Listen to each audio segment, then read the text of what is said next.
MightyWolfTV. And now let's talk about the Nintendo GameCube, starting with 1080 Avalanche. This is a much better version of 1080 snowboarding in like literally every way. I mean, the gameplay is better, the graphics are better, the music is awesome. Actually, features the band, Cauterize or whatever it's called. Yeah, that actually has real music in here. It's not like... And that's honestly the main reason why I don't see it coming to a possible GameCube Switch Online service. Also, one of the games that uses the broadband adapter, which fairly many people have, where you can do like multiplayer on different across different GameCubes. And then you got the original Animal Crossing, which was actually on the Nintendo 64 as Animal Forest, which I have right over here still. Wait, that's... Now this. Yeah, so that's what... Yeah, so this is actually a port of this, but except this is on the GameCube. Though in Japan it was called Animal Forest Plus, and they released a upgraded version in Japan, where like it's compatible with like the e-reader cards, but we get like the middle version basically. I didn't play much of this, but this literally is a Nintendo 64 game running on the GameCube, so that's why it runs like very smoothly. And yeah, you can connect like a Game Boy Advance to it. And another cool thing, it comes with its own memory card, because like the file size is just so big, and its own cute little green disc. But yeah, I haven't played much of this, but I would like to play all the Animal Crossings eventually. Donkey Konga, I have actually not played this game at all yet, but it's literally a rhythm game with the bongos. I don't have the bongos. And then we got Donkey Kong Jungle Beat, another game that's compatible with the bongos, but except it's a platformer, and I also have not played this one. Although I think you can use it with a controller as shown here. But yeah, it's literally just a 2D Donkey Kong game with bongos. Interested to see like how it works. And then we got the NNNE Misadventures. This is a really cool one. Also developed by Midway. Yeah, they made some great games in the 2000s. So yeah, this is a very old Cartoon Network show. Longest running until Teen Titans Go took the record. Though it probably isn't like really a Cartoon Network show at this point. It's not a Cartoon Network original is what I mean. But anyways, this is a 3D platformer featuring Ed, Edd n Eddy in their world. It's all cel shaded. So like one of my friends had this, and I thought, hey, it actually looks really cool, and so I bought it like 2 years ago. I always wanted it. It looked fun. Like it literally felt like an episode of the show. And then you got F-Zero GX, one of the best looking racing games on the GameCube, probably one of the best racing games on GameCube in general. Nintendo, please make a new F-Zero. And it's crazy, literally every single F-Zero is on the Switch except for this one. Please put this one on a possible GameCube service on Switch 2. By the way, Switch 2 was announced between like the GameCube segment and the 64 segment. I'm doing each segment on different days. But yeah, this is like a heavily upgraded version of F-Zero X. Look at that, 20 courses, 4 players, and this game even had a campaign. It even links to F-Zero AX, which is just the same game in the arcades, which I'm sure barely anybody played. And also Rated C. Yeah, this game had cutscenes and everything. Yeah, this was definitely the pinnacle of F-Zero. It's a shame it pretty much died afterwards. And then I also have the interactive multi-game demo disc version 20. Now this is one of those discs that would be in kiosks and like Target, Walmart, Kmart, GameStop possibly. And those demo units ran on these discs. And I have one of the 35 discs. Yeah, there's 35 different versions of these in North America anyway. And this one had 7 demos. Paid $100 for this, and it was sealed. I still have the video on unboxing it. I still have a video of me playing it on the channel back in 2020. It has a demo for Beautiful Joe 2, Mario Party 5. What else? Paper Mario: The Thousand-Year Door, like literally like a week before it released. Metroid Prime 2. God, what else? Had quite a bit on it. There was a Resident Evil 4 demo as well. I don't remember all the ones that are on there, but this is definitely a cool disc to own. I might get more someday. Kirby Air Ride. I only played this game once, but it's basically, you know, a racing game of Kirby. Yeah, fun fact, there was going to be two other Kirby games on the GameCube that were both canceled. One of them was Kirby's Air Ride, or not Air Ride, Tilt and Tumble 2, which you played on the TV and you would control it with a Game Boy Advance, and it would have another cartridge. It was too expensive, that's why I canceled it. And then there was going to be a traditional mainline game on the GameCube, which possibly ended up being Return to Dreamland. But I'm going off topic now. This is a Kirby racing game where you play as other Kirbys and possibly Meta Knight as well. I have no idea. I didn't play much of this game. I know like the city trial is like the main selling point of the game. But I don't know. I barely played this game much, but it was honestly really cool from what I played. You get to use like different powers while you race. And that's basically how Kirby uses his power-ups. Like this game's equivalent to Mario's item boxes, just Kirby using his abilities, which is a really unique idea. I definitely should play this on the channel eventually. It was really cool. And then the Legend of Zelda: The Wind Waker. So if you look closely, you can see Link on his talking boat, which I don't know the name of. I did not play much of this game. This is literally the perfect example of don't judge a book by its cover. Like, when this is one of those games that was first revealed, we all thought it was going to suck. But then it came out and ended up being like one of the greatest games ever. But the only reason why people didn't like it when it was revealed is because they were expecting something totally different. It was just like basically just a 128-bit version of Ocarina of Time. That's what people wanted, but then we got this. But we all know now this is like one of the greatest Zelda games ever made. It's got this really beautiful, fresh, cel-shaded art style.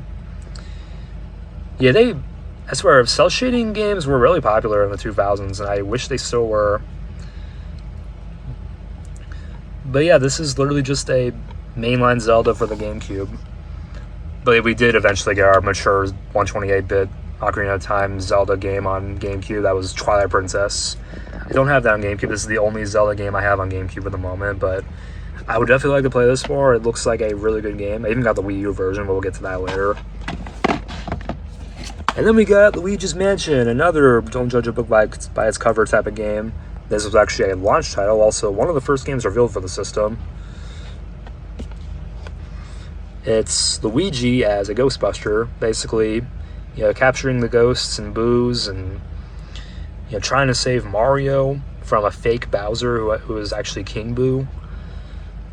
I actually beat this game on the channel a few years back, like for when it was close to Halloween. Definitely a great game to play on Halloween. This really needs a Switch re-release, just saying. Like, maybe on a possible GameCube Switch Online for Switch 2. Who knows? Like, I know Dark Moon got re-released on Switch. That's a good sign.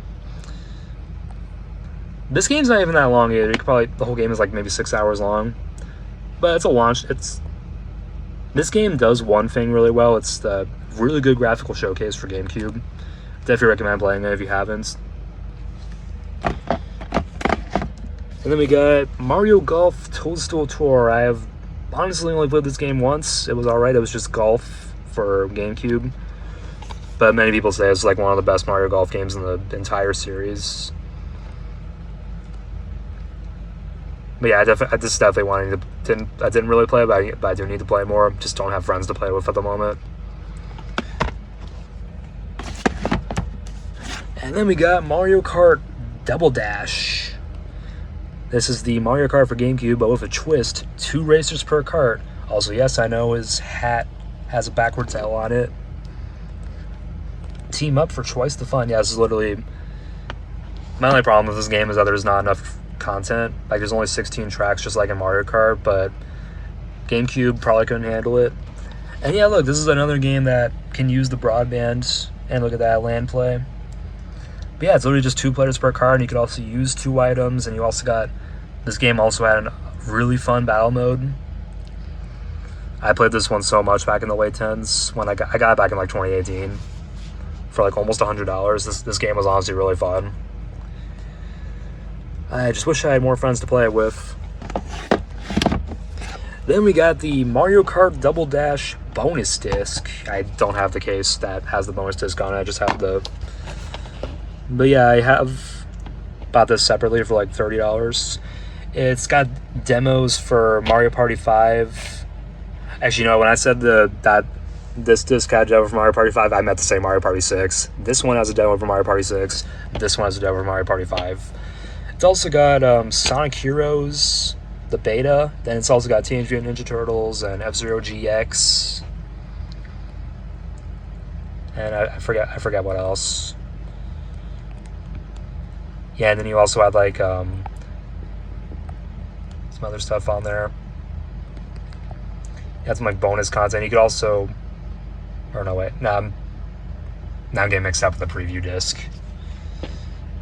But yeah, it's definitely a nice thing. Definitely a nice thing to own if you definitely a cool thing to own.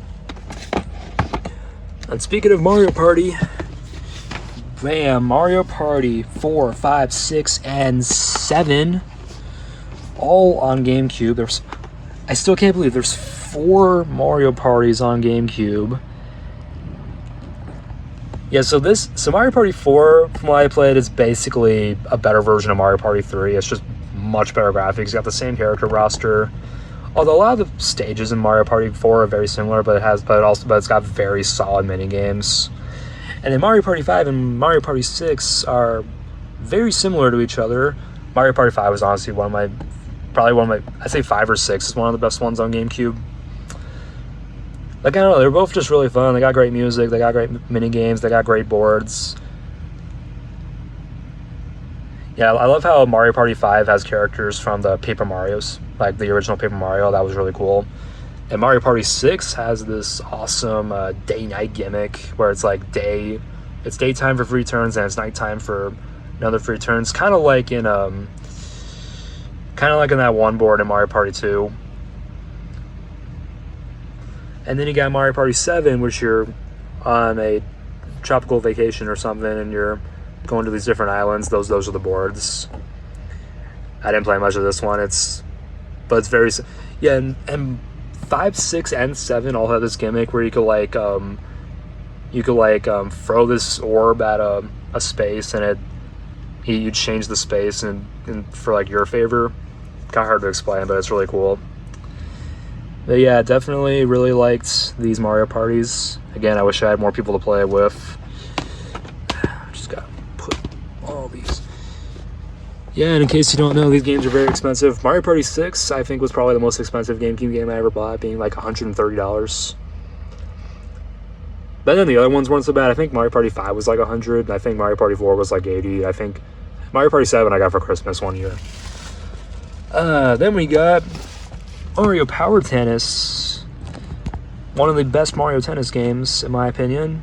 I didn't play much of it, but I played quite a few Mario Tennis games, and out of all the ones I played, this is definitely the best one because it's like the most unique.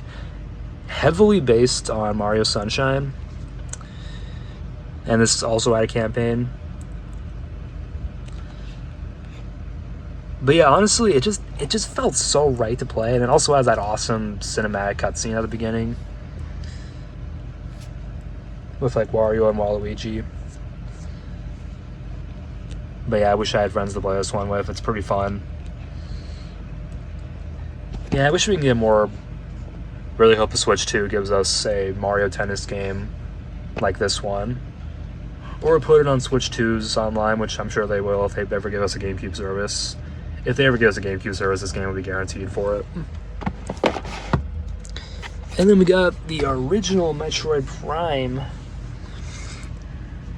And this is you know, a game that I could not get far in because it's so easy to get lost. Although it's not as easy as to get lost as it would be in 2D Metroid, because, you know, you're in a 3D space in this one. It's in first person. Although, let's be real, this is literally Nintendo's Halo at this point. Like, this is Nintendo's version of Master Chief, and this came out after Halo 1, so that's probably, I wonder what, that could be where they got the inspiration. But man, this game has incredible graphics for a GameCube game. And also, look at that, links to Metroid Fusion for Game Boy Advance. I don't even have that game yet. Probably get it in like a year or two. Yeah, it's literally just a Metroid game in 3D. In first person, that's basically the best way to describe it. I played a bit of this, but I can never get very far because it's so easy to get lost. But I would like to beat it eventually. Just not on the channel. And then we got the Nintendo GameCube preview disc, which has a demo for Sonic Adventure DX, Splinter Cell, Beautiful Joe, Billy Hatcher. You're probably thinking that's it. No, there's 5 demos. The 5th one is Soul Calibur 2. And you don't get to play as Link in that demo. That's so dumb. And you could also play Dr. Mario and a demo of WarioWare on here, which is also really cool. And you also got movies for F-Zero GX, Wind Waker, Star Wars Rebel Strike, and 2 sports games. But that demo of Sonic Adventure is really cool too. It's got like so many stages. Man, if you ever played the demo on the 360, this one is much better. You literally get to play like you get to play like as all the characters. Probably one of the biggest Sonic demos. And these other 2 games were also pretty. They were okay. I love the art style in this one. Love the creativity in this one. I would like to get both of these eventually. And Splinter Cell I actually have on the original Xbox, and then I have Soul Calibur 2. I'll get to that soon. And then we got the 3, or not the 3. There's more, but like there's 3 SpongeBob games. I beat all 3 of these games on the channel. This one wasn't that great. This is the best one ever. This is the second best. Actually, 100% of this one on the channel, and beat this on the channel. I beat this on the channel. And I will say, this is, though it is hard to believe, this is the first SpongeBob game in 3D. Like, I do think this game is good for that reason. But yeah, it's literally, and it just feels very soulless. See what I did there? Flying Dutchman. But yeah, I don't know, it just didn't, it was just kind of boring, and also some areas felt so empty that it was kind of creepy. I don't know, it's not the worst game ever, but it's not like that great either. I'd say play it if you're a SpongeBob fan, but otherwise no. Now this is one of the greatest SpongeBob games of all time. Hell, one of the greatest games of all time, period. Actually, one of the first games I played as a kid, although I played the original Xbox version, which I actually have right here. This is the same game I had when I was, along with Sonic Heroes on the Xbox. I also played that. But we're not talking about the Xbox right now. We're talking about the GameCube. Didn't have the GameCube version as a kid. I had the Xbox version. But yeah, this is literally like SpongeBob's equivalent of Mario 64. It is a fantastic game. The dialogue is great. The level design is great. The gameplay is great. Just everything. Like, if you had to play one SpongeBob game for the rest of your life, it would be this one. Not the rehydrated version. Get the original. I mean, the rehydrated version is okay, but... And then we have this one. My opinion, the best movie tie-in game of all time. That's my opinion. I know other people say GoldenEye or something like that. But no, I say this one. And this is made by the same people who made Battle for Bikini Bottom. Except Battle for Bikini Bottom's more open. This game is more linear, and it's heavily based on the movie. And this game actually came out before the movie released. And like I said before, I did a playthrough on my channel of all 3 games and beat all of them. But yeah, go watch these playthroughs if you haven't. Yeah, really fun game.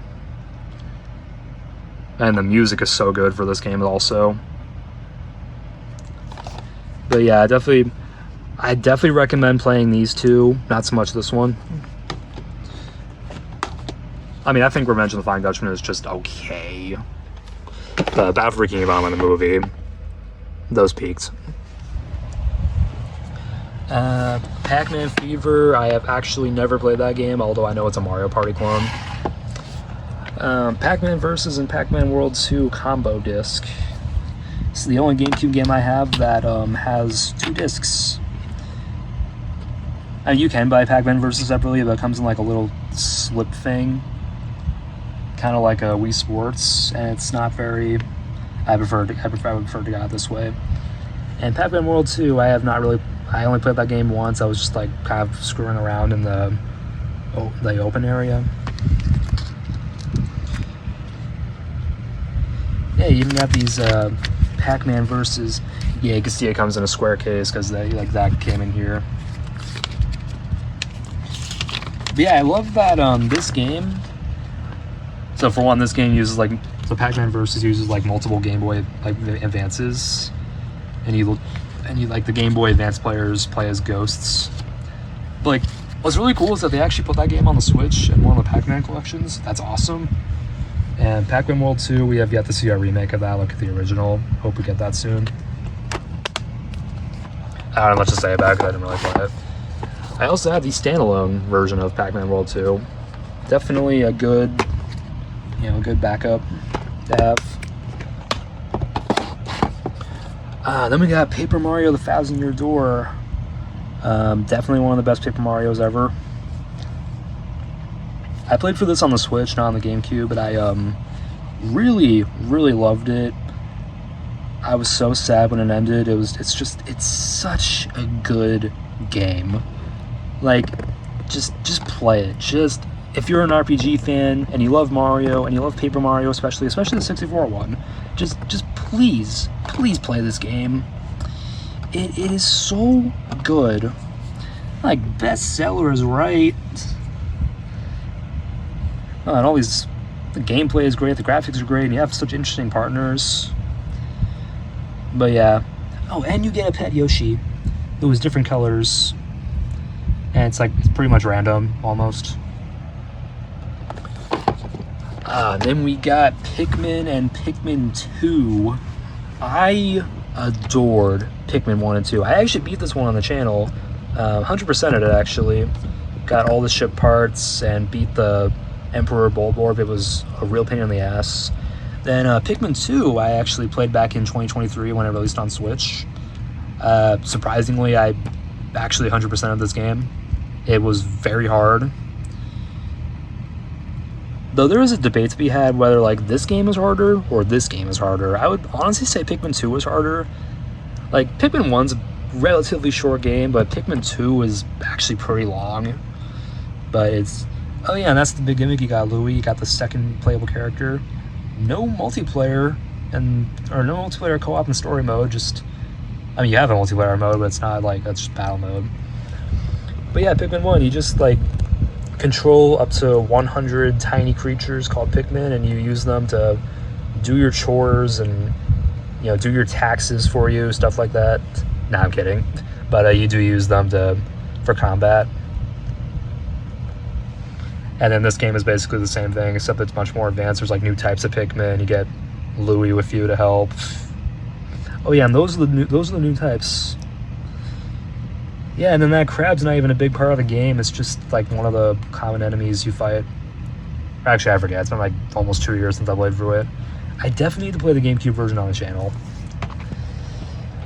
Definitely recommend playing it if you haven't. And then we got the Simpsons Hit and Run.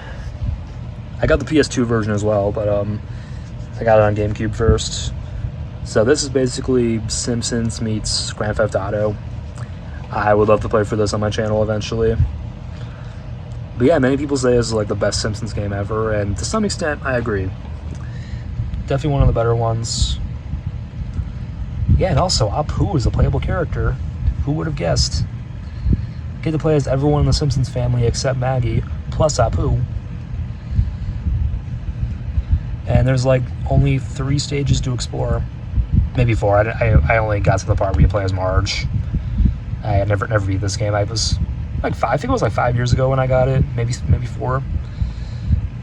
Never even tried the multiplayer. But yeah, best way to describe it, it's Simpsons X Grand Theft Auto. But this is like the version of Grand Theft Auto that your kids can play, even though it's rated T. Not really. It's more of an E10 game, honestly, if you ask me. But I don't think the E10 even existed back then. That's probably why I was rated T. Speaking of which, Donkey Kong Jungle Bee was the first game to have the E10 rating. But I forgot to point that out. And here we have all the Sonic games. This is every single Sonic game released on Nintendo Game. Yeah, this is literally all of them. Look at that. This is every single Sonic game released for the GameCube. So first off, you got 2 compilation games. No, this is definitely the better one. This one's alright, but this one's better.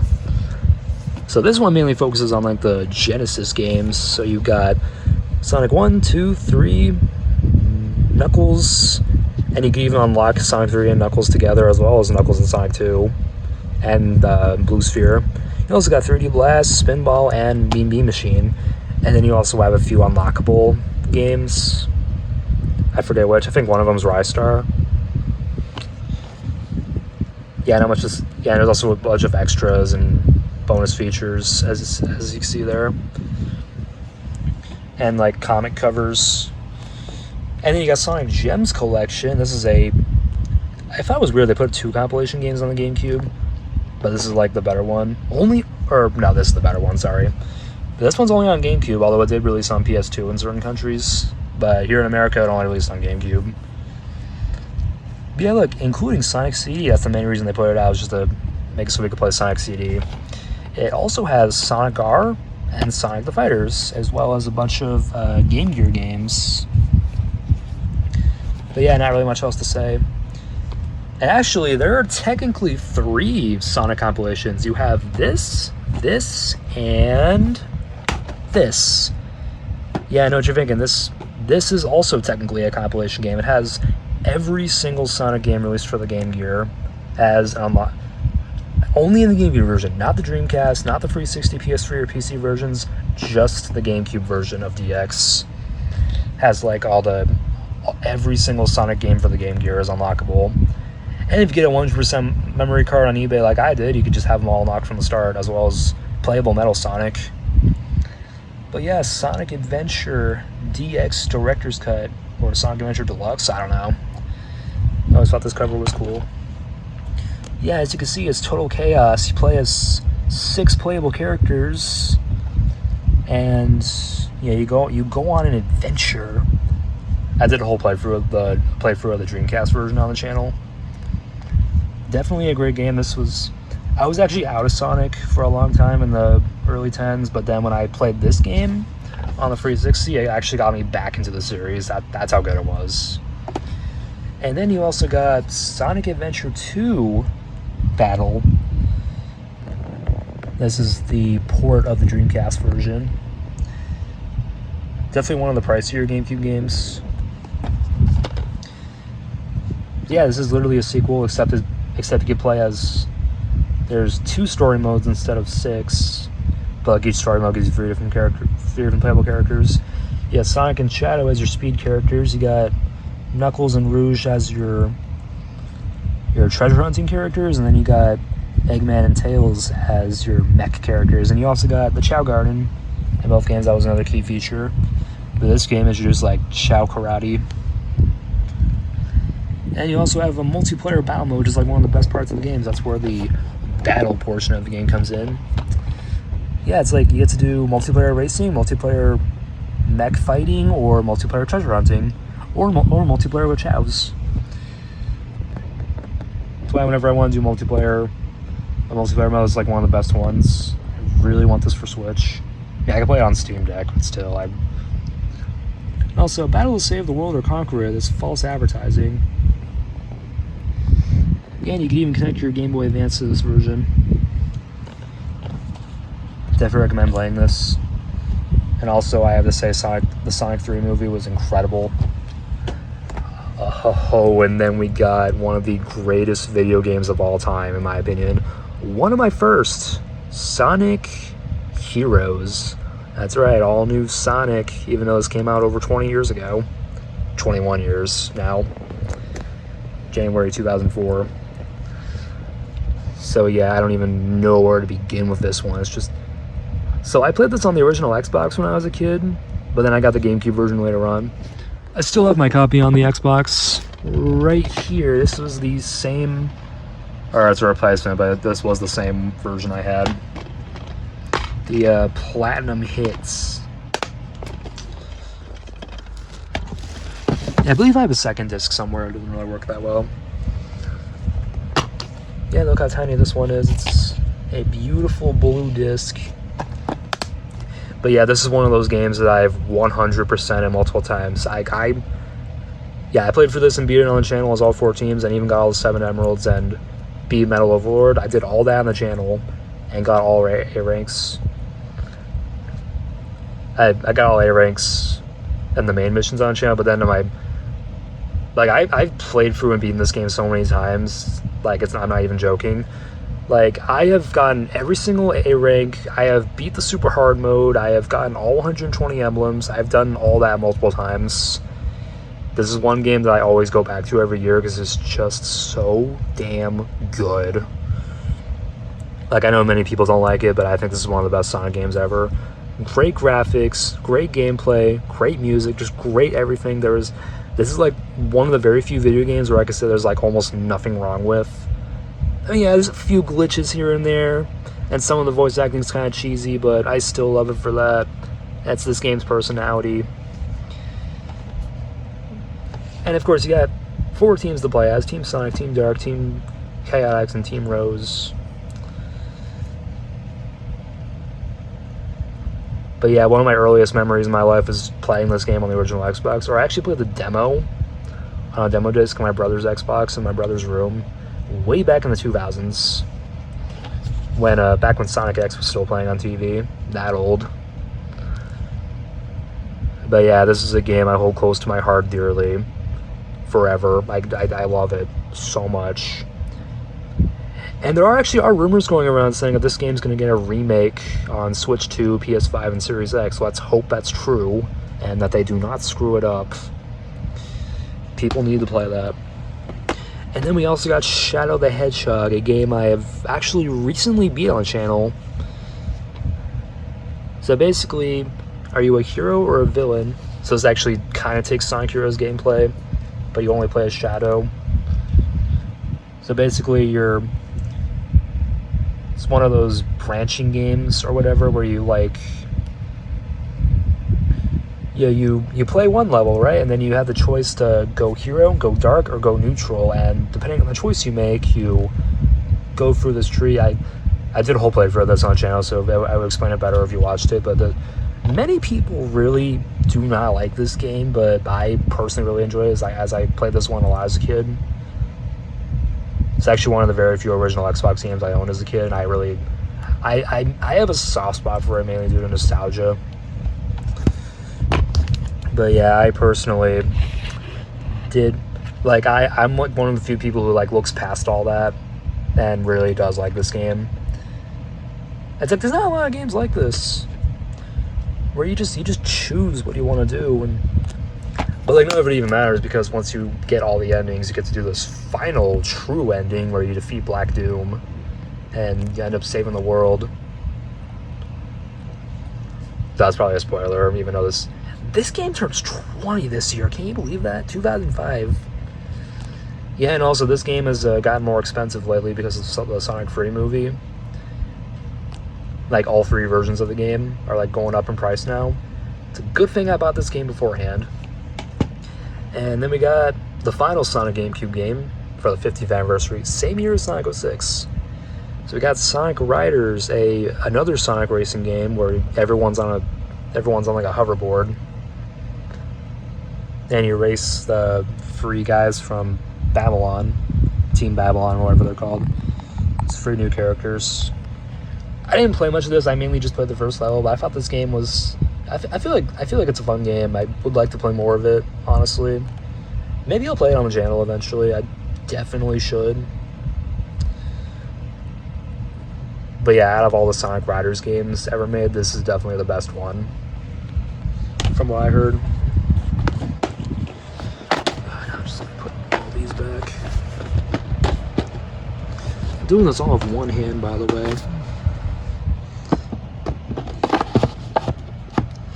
Oh yeah, I had 2 other games here. I'll get to that eventually.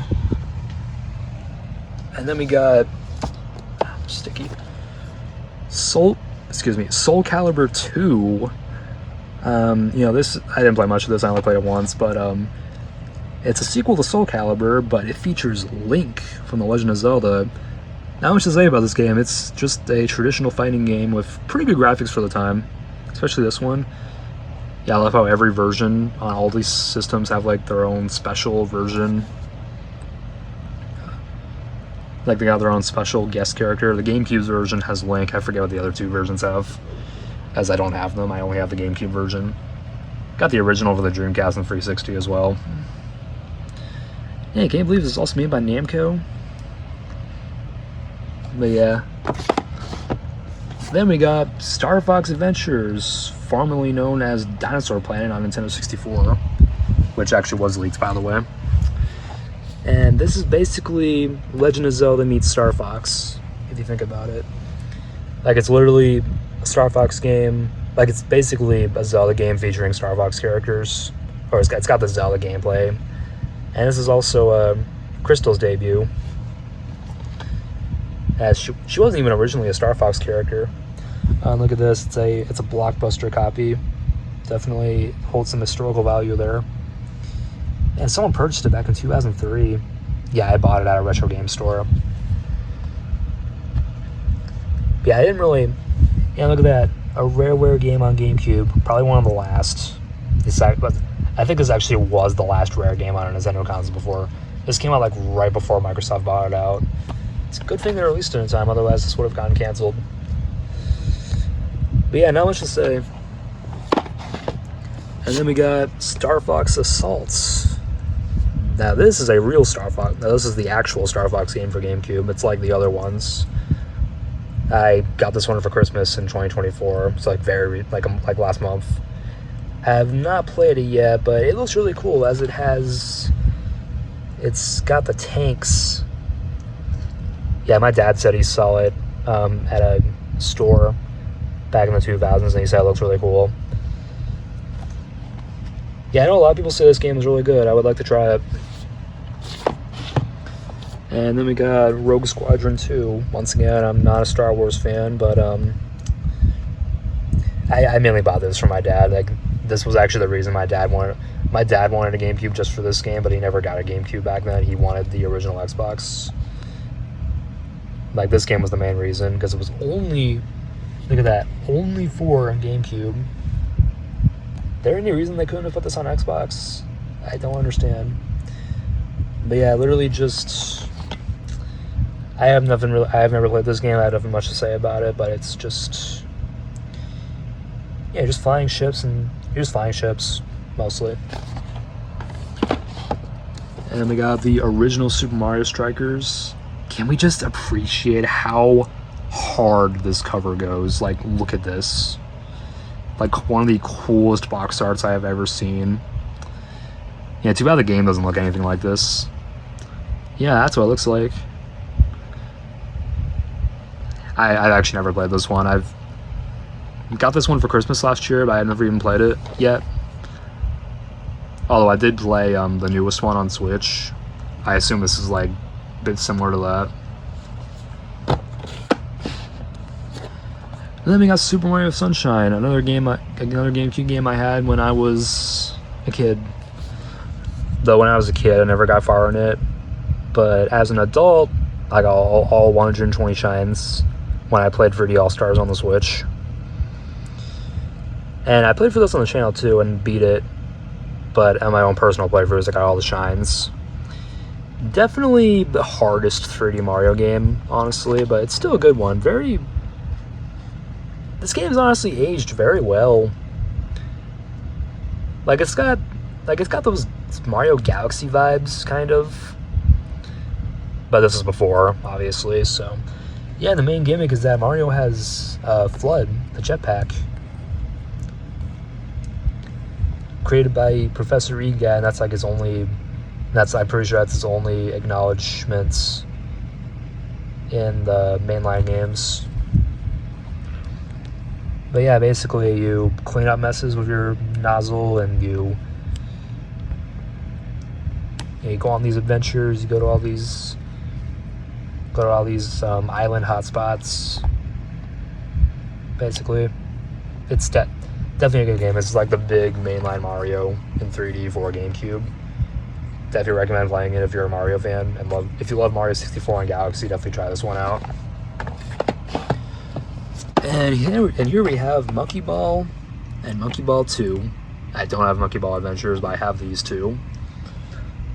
Now these two were like almost the same game.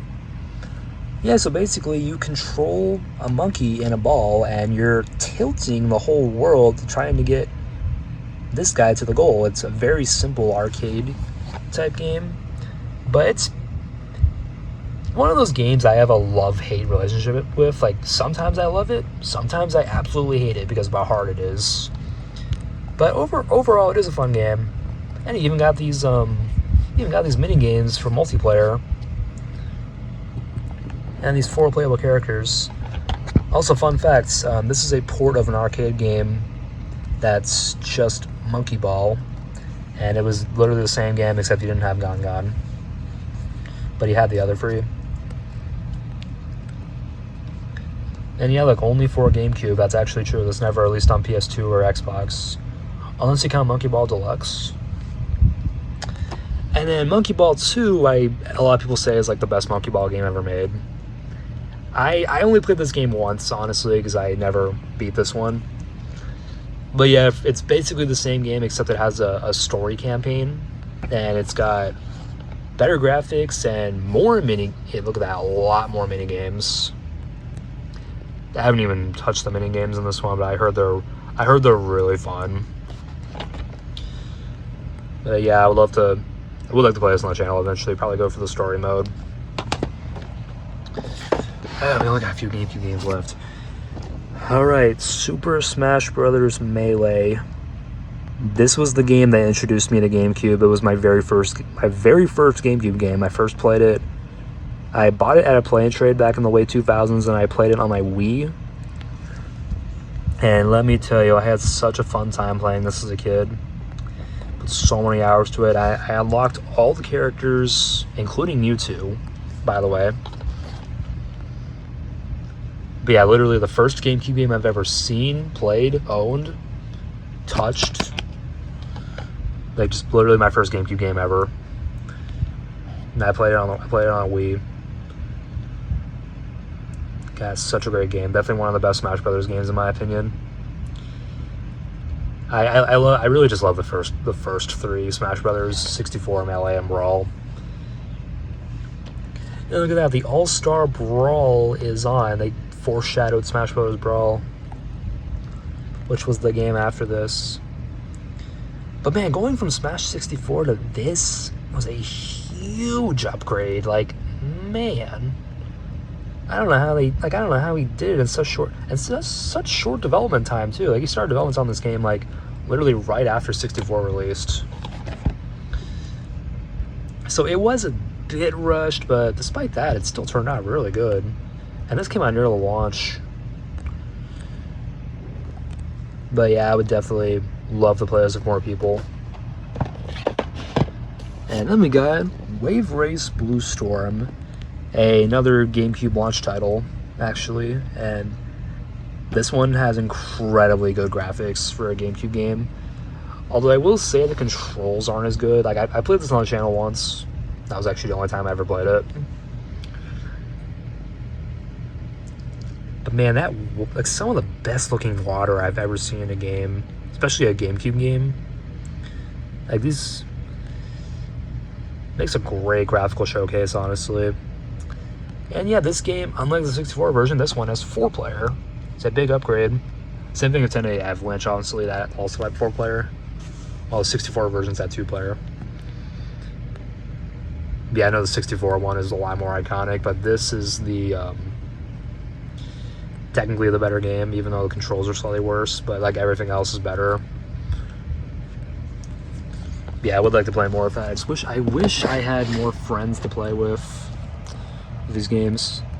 All right, let me get the 2 games that I was missing in the shelf. They're downstairs. All right, and here they are: the Game Boy Player Disc, Pokemon Coliseum, and Pokemon XD.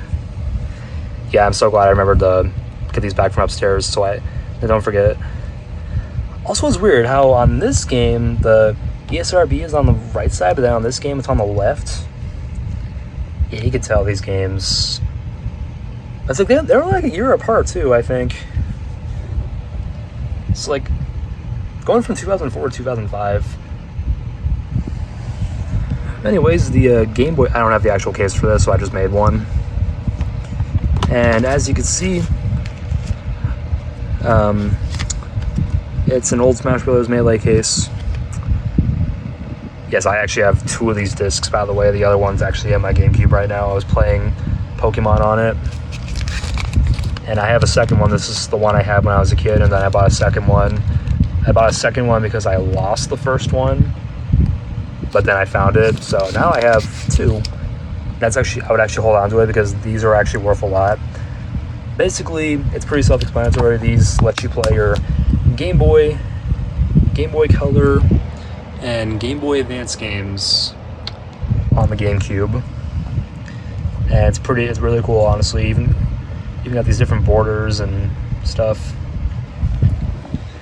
And now we get to Pokemon Coliseum, the first mainline, or the first RPG adventure on a home console. Man, going from GBA to this must have been insane back in the day. Like, this is literally a full-blown game for the GameCube. You could, like, so basically, you're playing as a 17-year-old named Wes, I assume that's what his name is, and you're catching these corrupted shadow Pokemon from other trainers, and you're trying to save them, and then once you save them, they're normal. And then when you beat the game, you could actually trade between Ruby, Sapphire, Emerald, Fire Red, or Leaf Green. And it's a good way to get certain Pokemon, like probably the best way to get the legendary dogs. I don't know, like Kyogre and Groudon are there. That's false advertising. You have to play. These are only obtainable in the GBA games. You can't get them in Coliseum. But you can get the Johto starters in this, as well as Umbreon and Espeon. Yeah, right now I'm currently working on getting a complete living dex for Emerald. I'm actually really close. This game really helped.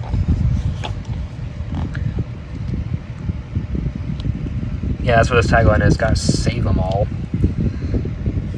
But yeah, this game isn't really that long, honestly. It's also known as like one of the hardest Pokemon games ever.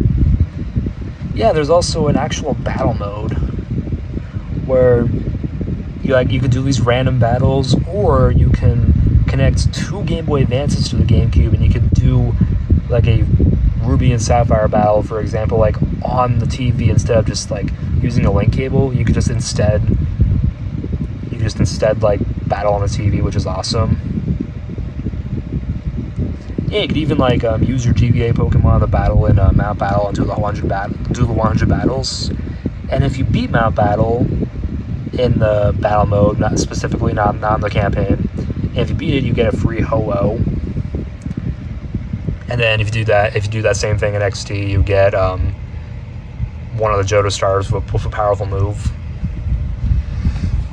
And then but yeah, speaking of which, XD Gale of Darkness. Now my friend Bryant actually showed me both of these games. I got this one first back in Christmas of 2011, I believe, 10. No, I think it was Christmas 2011. I got this, and then I got this one like I think a year or 2 after. And then it broke, and then I replaced it recently. It was like $130 or $150, something like that.